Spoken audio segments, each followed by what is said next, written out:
Foreign போயிருந்தேன், environment minister. 2004 ஆட்சிக்கு வரல, சிஎம் இல்லை. ஃபாரின் போனவன் என்ன பண்ணிட்டாங்க, எனக்கு ஒரு நண்பர், ரொம்ப நெருங்கிய நண்பர் இங்கே, அவர் வந்து அங்கே பெரிய பிஸ்னஸ் பண்ணுறார் சுவிட்சர்லாந்தில்.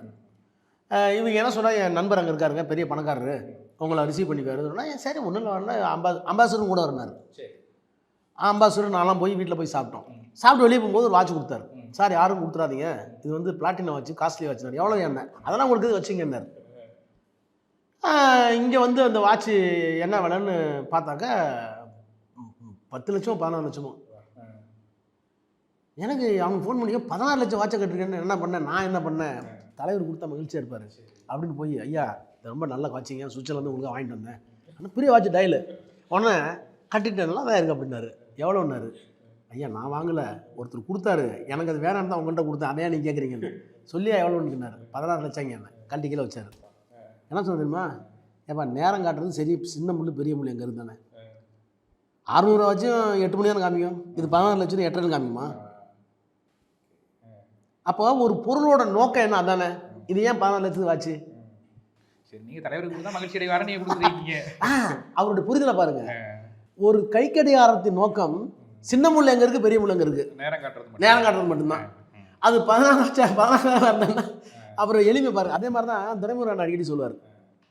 வீரேந்திர பட்டேல் சிஎம் இருக்கும்போது காவிரி பேச்சுவார்த்தைக்கு போனாராம். அவர் ஒரு பெரிய விருந்தினர் மாளிகை ஏற்பாடு பண்ணி ஒரு 7 ஸ்டார் ஹோட்டலில் அவர் பிஎம் சிஎம் வந்து தங்குறதுன்னு பெரிய ஹோட்டலில் போட்டு லக்ஸூரியாக இருக்கும். உள்ளே போயிருந்தோன்னே தவிர இதெல்லாம் நம்ம தூக்கம் வராதா, வெளியே போகலான்ட்டு டிபி பற்றிக்கிறான். கேளுங்களா அவர் சொல்லுவார்.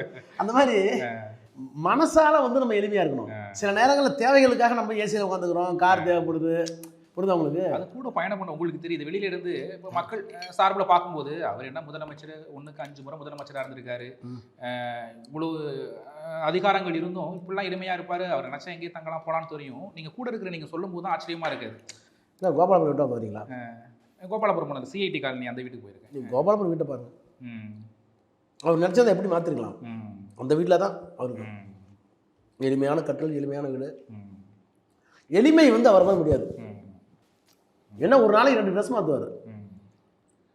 அதுதான், அது சுத்தத்துக்காக, தூய்மைக்காக. அப்புறம் வெளி உலகத்துக்கு நம்ம வந்து நீட்டாக போகணுங்கிறதுக்காக. அவர் ஹோட்டலில் சாப்பிட்றது பிடிக்காத சார்? முடியாது. நீங்கள் இப்போ ஹோட்டலுக்குலாம் வெளியில் போய் சாப்பிட்றது உண்டா? நீங்கள் மகள் ஆசையாக கூட்டிகிட்டு போயிட்டு? எனக்கும் முன்னாடி போயிட்டு ஒத்துக்கு என்ன எங்கேயும் ஹோட்டலில் பார்த்துருக்கீங்க? பார்க்கவே முடியாது. ஹோட்டலில் பார்க்க முடியாது, சினிமா தேட்டரில் பார்க்க முடியாது. வாழை பார்க்கலான்னு மாரி செல்வராஜ் ஃபோன் பண்ணேன்.